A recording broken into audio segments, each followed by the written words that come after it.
선진국은 기대 수명이 높은 나라들을 선진국이라고 표현합니다. 2차 대전 이후에 여러 나라들의 기대 수명은 40세가 조금 넘기도 했습니다. 이제 21세기에 들어와서 대부분의 나라들은 기대 수명이 80세가 넘어가는 세상을 살아가고 있습니다. 출생률이 낮아지는 것은 모든 나라에서 공통적으로 경험하는 현실이기도 합니다. 하루에 1달러를 채 벌지 못하는 계층을 최빈민층이라고 규정하기도 합니다. 이들은 물을 마실 때에 자기 동네에 있는 물을 먹을 수가 없습니다. 다른 동네에 있는 물을 먹어야 되는 사람들, 최빈민층에서 살아가는 사람들이기도 합니다. 아프리카에서는 물을 먹기 위하여 국경을 넘나들며 살아야 하는 사람들도 있습니다. 하루에 8달러를 버는 사람들은 자기 동네에 있는 물을 마시는 사람들이기도 합니다. 자기 동네에 있는 물을 마신다, 그것만 해도 축복이고 행복이기도 했습니다. 남의 동네에 가서 강가까지 가서 그 먼 곳에 있는 물을 마시다가 드디어 어느 날 돌아와서 자기 동네 안에 있는 우물물을 마신다라고 하는 것이 그들에게는 축복이기도 했지요. 그 다음 단계에 사는 사람들은 하루에 32불을 버는 사람들인데, 여기까지만 가도 사람들은 시장에 갈 때 오토바이나 다른 이동수단을 통하여 다른 이동수단을 가지고 시장에 가는 사람들이라고 표현합니다. 32달러가 넘는 나라에서는 또 중요한 기준 하나가 빨래를 할 때 세탁기를 쓰느냐 따라서 삶의 수준은 전혀 다른 환경이 되기도 합니다. 세탁기를 가지고 빨래를 한다라고 하는 것만 해도 살아가는 삶의 질이 얼마나 올라가는지 모릅니다. 동구 밖에 나가서 빨래를 하다가 자기 우물가에서 빨래를 하다가 드디어 세탁기로 빨래하는 세상을 만났다라고 하는 것만으로도 그들에게는 축복이고 행운일 수도 있습니다. 이제 우리는 세탁기가 있는 세상을 살아갈 뿐만 아니라 세탁기 위에 건조기가 있는 세상을 살아가고 있습니다. 시장까지 가기 위하여 차를 타고 가는 것이 한동안 행복이기도 했지만, 이제는 집에 앉아서 무엇인가를 주문하기만 하면 그 다음날 아침 대문 앞에 도착하는 세상을 살아가고 있습니다. 이런 세상에서 세상은 정말 많이 변한 것만 같은데, 빨래터에서 빨래하던 때가 엊그제만 같은데 이제 세상은 너무너무 많이 변한 세상이 되었습니다. 이런 세상에서 우리가 여전히 자녀들에게 가르쳐야 될 하나님의 은혜는 무엇일까요? 오늘 주신 말씀 안에서 자녀들과 함께 공유하고 살아야 되는 하나님의 사랑에 대하여 추적해 보려고 합니다. 오늘 7절 말씀을 다시 한번 보시기 바랍니다. 오늘은 새 번역본으로 같이 읽겠습니다. 주님께서 같이 읽읍시다. 시작. 사랑하시고 택하신 것은 당신들이 다른 민족들보다 수가 더 많아서가 아닙니다. 오히려 당신들은 모든 민족 가운데서 수가 가장 적은 민족입니다. 이스라엘 백성들은 하나님의 은혜를 입었습니다. 먼저 부르심을 받았죠. 먼저 부르심을 받아 하나님의 사랑을 경험하고 살았는데 그 이유가 무엇이냐라고 물으니까 수가 적었기 때문이다 라고 표현합니다. 수가 적었다라고 하는 것은 단순히 인구가 적었다라고 하는 표현 이상으로 하나님께서 그들을 사랑하셨다라고 하는 또 다른 표현이 되기도 합니다. 커서 부른 것이 아니었습니다. 위대해서 부른 것이 아니었습니다. 탁월한 것도 아니었습니다. 하나님이 단지 그들을 사랑하셨다라고 말씀합니다.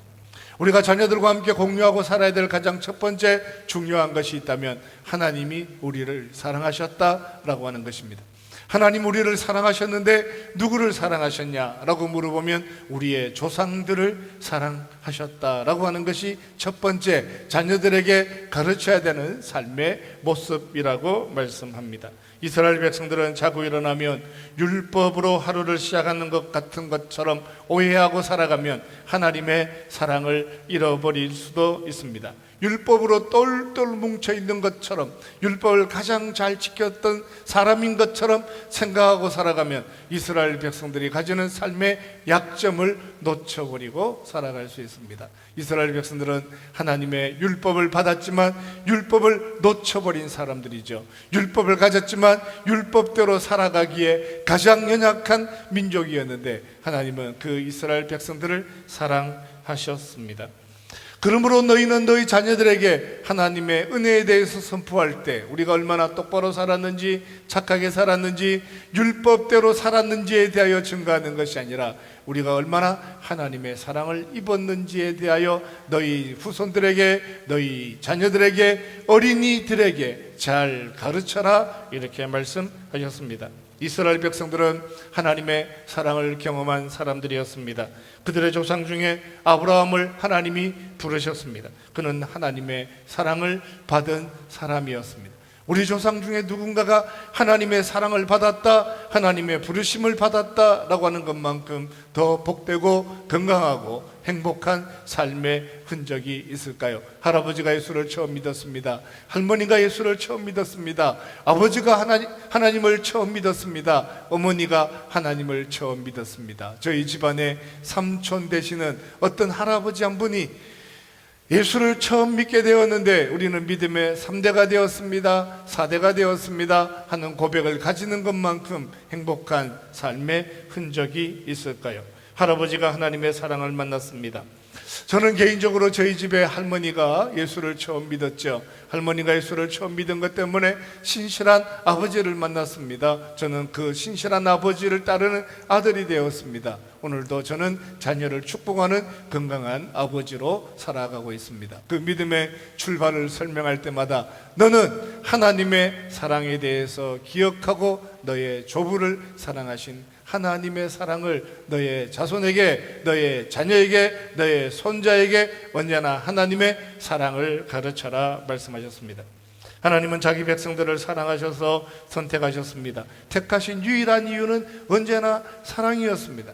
언제나 사랑이었다라고 하는 것을 하나님이 우리에게 가르쳐 주시기를 원하죠. 똑똑해서 똑바르고 바르게 살아서 철저하게 살아서 말씀대로 살아서 말씀의 힘이 되어서 말씀을 붙잡고 평생을 살았기 때문에 하나님의 축복을 경험하고 산 것이 아니라 돌아보면 돌아볼수록 그 모든 것은 하나님의 사랑이기도 했습니다. 이스라엘 백성들은 애굽으로 종으로 팔려가서 430년을 살았습니다.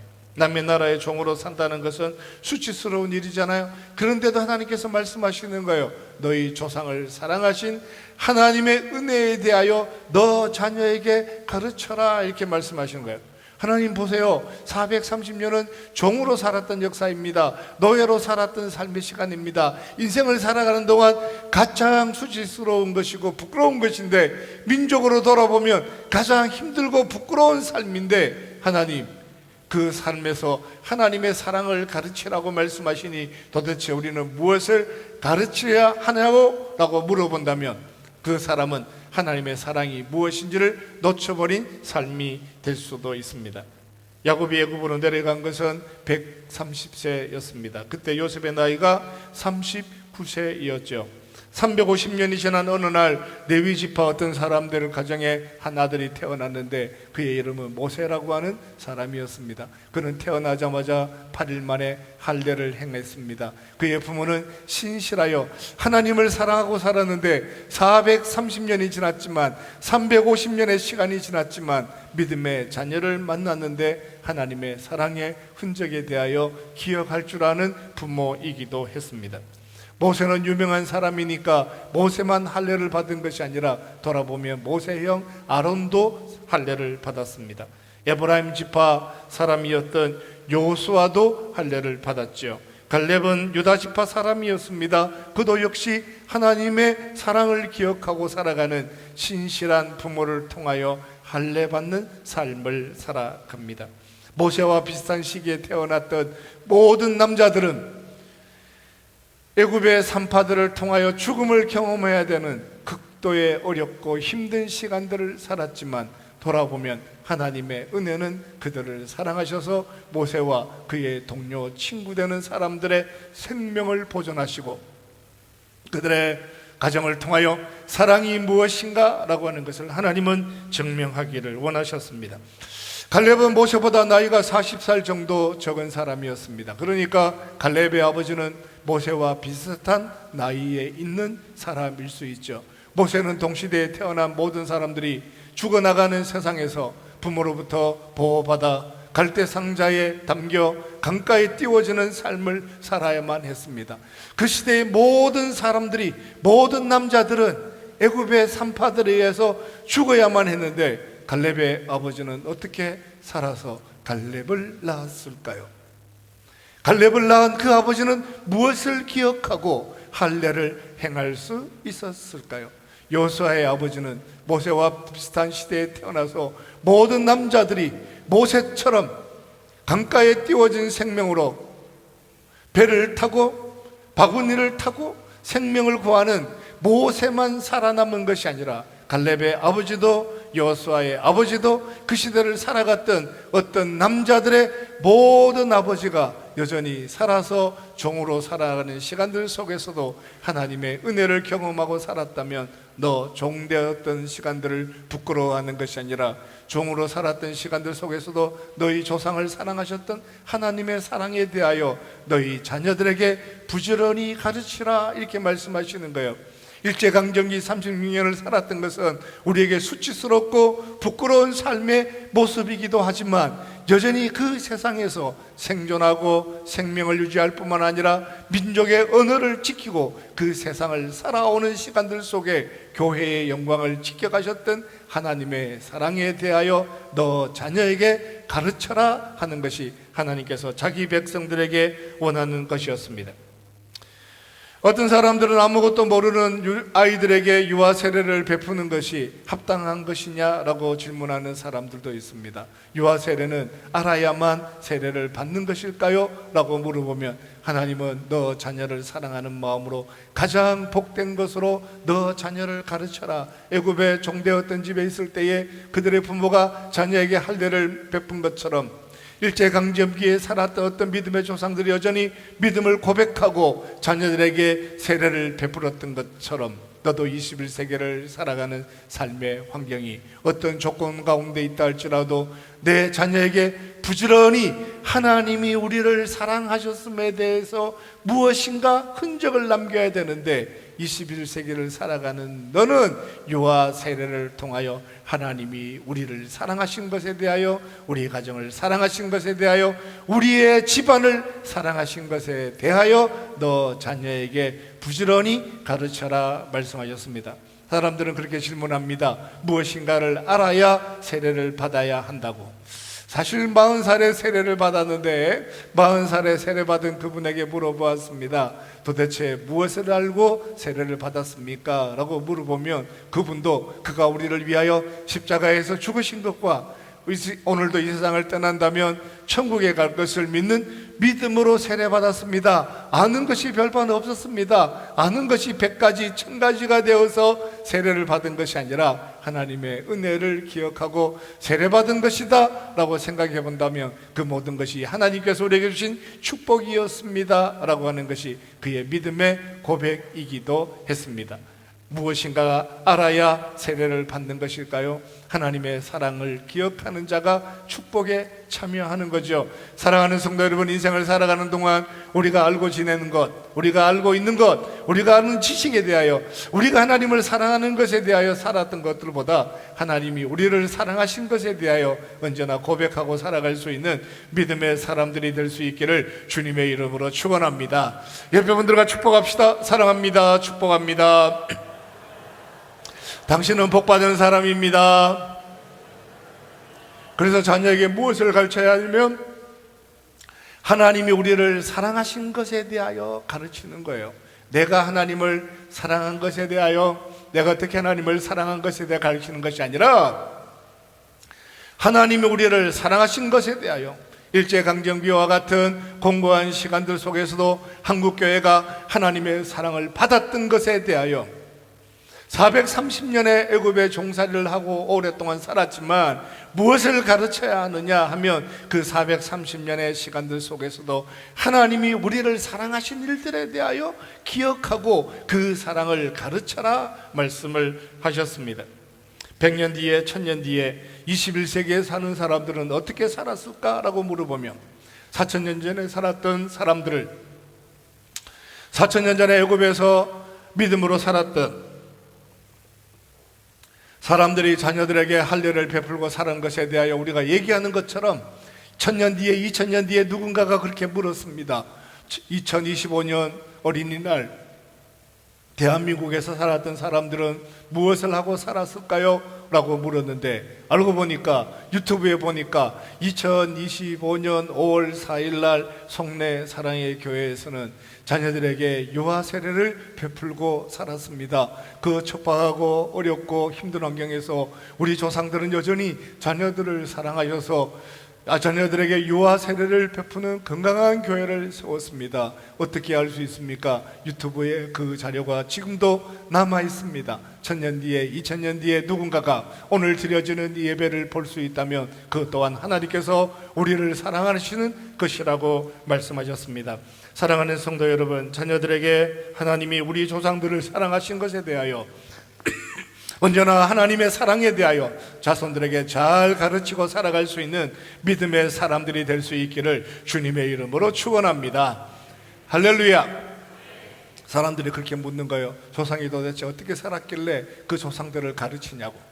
종으로 살았는데 무슨 자랑할 만한 것이 있어서 그 조상들에 대하여 자녀들에게 가르칠 수 있을까라고 물었을 때 하나님이 그렇게 설명하시는 거죠. 너희 조상이 어떻게 살았는 것에 대하여, 너희 조상이 어떤 삶을 살았는 것에 대하여 가르치는 것이 아니라 너희 조상이 어떤 삶의 형편에 있었든지, 가나안 땅에 있었든지 애굽 땅에 있었든지 노예로 있었든지 천민으로 살았든지 양반으로 살았든지 어떤 삶의 자리에 있었든지 너희 살아온 삶에 대하여 흔적을 얘기하는 것이 아니라 너희의 삶이 어떤 수준에 있었다 할지라도 그들을 하나님이 사랑하신 것에 대하여 너 자녀에게 가르치라 말씀하시는 거예요.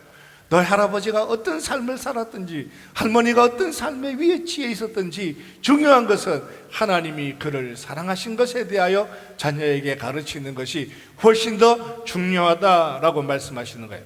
어떤 집안은 조상에 대하여 할 말이 많은 집안도 있겠죠. 어떤 집안은 조상에 대하여 얘기할 때 부끄러움을 가진 집안도 있다라고 표현합니다. 그렇지만 더 중요한 것은 조상들이 어떤 삶에 살았든지 가나안에 있었든지 애굽에 있었든지 종으로 있었든지 헤브론 산지를 점령하고 살았든지 여전히 하나님이 그들을 사랑하신 일들에 대하여 너 자녀에게 부지런히 가르치라 말씀하셨습니다. 8절에 이렇게 표현합니다. 그런데도 주님께서는 자녀들을 사랑하시기 때문에 8절 보시기 바랍니다. 8절 같이 봅시다. 그런데도 시작. 그런데도 주님께서는 당신들을 사랑하시기 때문에 당신들 조상에게 맹세하신 그 약속을 지키시려고 강한 손으로 당신들을 이집트 왕 바로의 손에서 건져내시고 그 종살이하던 집에서 이끌어내어 주신 것입니다. 하나님은 이스라엘 백성들을 애굽의 종되었던 집에 버려두지 아니하시고 그들을 구원하셨습니다. 이유는 하나, 사랑하셨기 때문입니다. 조상들을 사랑하시는 것은 그가 우리를 사랑하신 것, 조상들을 사랑하시는 것은 그들의 이유가 있을 게 아니라 그들에게 특별한 이유가 있는 것이 아니라 하나님이 그들을 사랑하셨기 때문이다 라고 말씀을 하셨습니다. 그 조상들이 아무 조건 없이 하나님의 사랑을 경험하고 살았다면 우리를 사랑하신 하나님에 대하여 너 자녀에게 부지런히 가르쳐라 말씀하셨습니다. 조상들이 하나님의 은혜를 경험한 것처럼 우리가 살아온 삶의 자리에서도 하나님을 만난 것들이 있습니다. 홍해를 건넜습니다. 하나님의 광야 통해를 통하여 하나님께서 공급하시는 만나와 메추라기를 먹으며 살았습니다. 홍해를 건너지 못한 430년의 종으로 살았던 조상들의 삶에도 하나님의 사랑이 있었다면 광야의 척박한 삶을 살았던 우리의 삶에도, 나의 삶에도 하나님의 은혜가 있었다는 사실에 대하여 너 자녀에게 가르쳐라 말씀했습니다. 종으로 살았습니다. 버려진 것 같았습니다. 일제강점기를 살았습니다. 가난 속에서 처절한 천민으로 종으로 살아간 것처럼 보였는데, 그렇게 보여지기만 한 것이 아니라 알고 보니 그 모든 것이 하나님의 사랑이었다면, 내가 경험한 하나님의 은혜에 대해서도 너 자녀에게 가르치고 살아라 말씀하셨습니다. 겉으로 보면 종으로 살았던 것밖에 보이지 않습니다. 430년은 오랫동안 살아야 하는 긴 종살이처럼 보이지만 민족은 말살되지 않았습니다. 영혼을 지켰습니다. 그들의 삶을 보존해 주셨습니다. 민수기 1장 1절에 보면 인구를 조사합니다. 그때 광야에서 나온 지 정확하게 1년하고 1개월이 지났는데 2년 2월 첫째 날이었습니다. 그때 인구 조사를 해보면 20세 이상 된 장년이 60만 3,550명이었습니다. 레위인은 제외되었는데 3장에 보면 레위인의 숫자를 2만 2천명이라고 표현합니다. 갈렙이 속한 유다 지파는 7만 4,600명이었습니다. 여호수아가 속한 에브라임 지파는 4만 500명이었습니다. 저는 이 말씀을 읽으면서 깜짝 놀랐습니다. 모세와 동시대를 살았던 모든 산의 남자들은 죽었는데 어떻게 광야에 나가서 첫째 달 첫 번째 날에 인구를 조사했는데 여기 등장하는 60만 3,550명은 어디서 태어난 것일까요? 여러분 한번 생각해 보세요.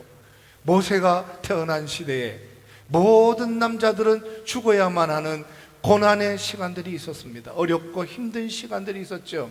민족이 말살되는 것처럼 보여주기도 하고 모든 장정들은 다 사라지는 것처럼 보였는데, 광야에 나와서 첫 번째 년 1월 1일 날 2년 1일 날 인구를 조사했는데 장정만 60만 명이 넘는 인구를 만들어 가시는 것은 하나님의 전능하신 축복이었다라고 말씀합니다. 오늘 광야 신명기 7장에 써 있는 너는 너 자신에게 행하신 하나님의 은혜에 대하여 감사하고 살아라 말씀하셨습니다.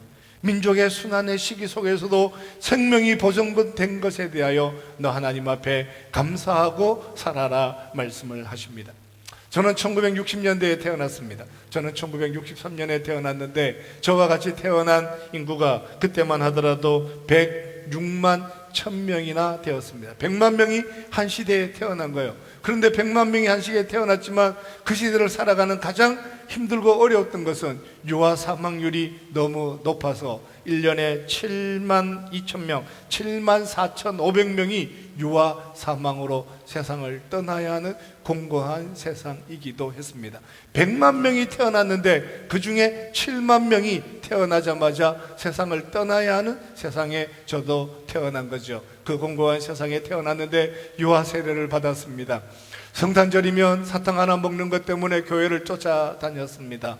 어려운 일들이 있었지만 그 시간을 다 지나고 나고 보니 그 속에서도 여전히 나는 교회 안에 있는 생명으로 살아가는 것에 대하여 너 자녀에게 부지런히 가르치는데, 아빠는 하나님의 사랑을 경험하고 살았다 하는 사실에 대하여 너 자녀에게 가르쳐라 이렇게 말씀하시는 거예요. 똑바로 살았다, 정직하게 살았다, 바르게 살았다, 흔들리지 않았다, 한결같았다, 끊임없이 자기가 인생을 어떻게 살아온 것에 대하여 가르치고 싶은 인간의 욕망을 뒤로 하고 너의 살아온 삶의 흔적 속에서 가장 귀한 것이 있다면 하나님이 나를 사랑하셨다.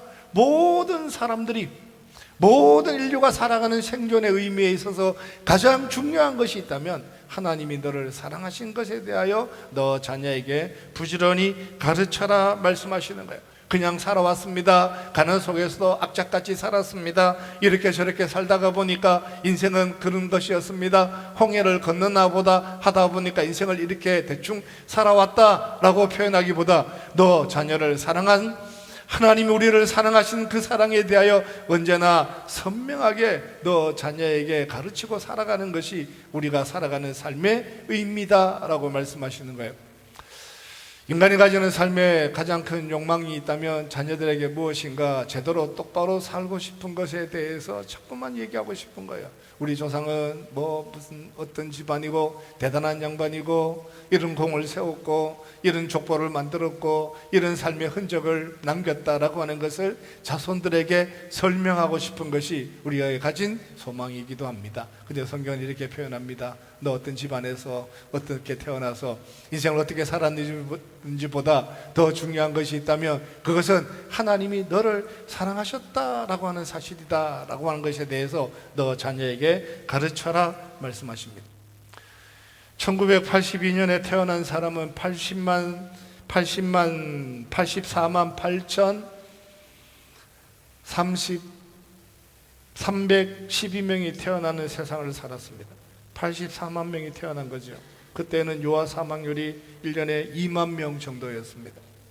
82년에 태어난 사람도 80만이 태어났지만 1년에 2만 명이 세상에 떠나야 하는 유아 사망률이 2만 명이나 생명을 잃어버려야 되는 그런 세상을 살게 되었는데 돌아보니 나는 여전히 하나님의 사랑을 입게 되었다라고 하는 것에 대하여 너는 여전히 자녀들에게 부지런히 가르쳐라 말씀합니다.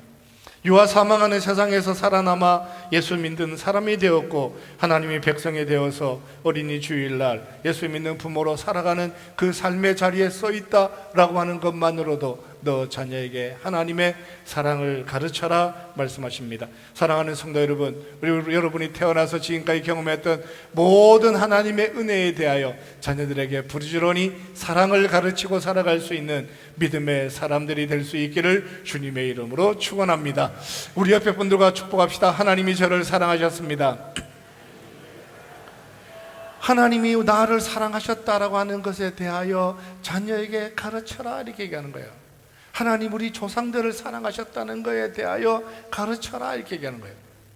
우리 조상들이 이렇게 살았다 이렇게 나는 이런 삶을 살았다 정직하게 바르게 어떻게 내가 살아온 삶의 흔적보다 더 중요한 것은 하나님이 우리를 사랑하신 사랑에 대하여 자녀에게 가르치는 것이 훨씬 더 중요하다라고 말씀하십니다. 9절에 이렇게 표현했습니다. 그러므로 당신들은 같이 봅시다. 그러므로 시작. 그러므로 당신들은 주 당신들의 하나님이 참 하나님이시며 신실하신 하나님이심을 알아야 합니다.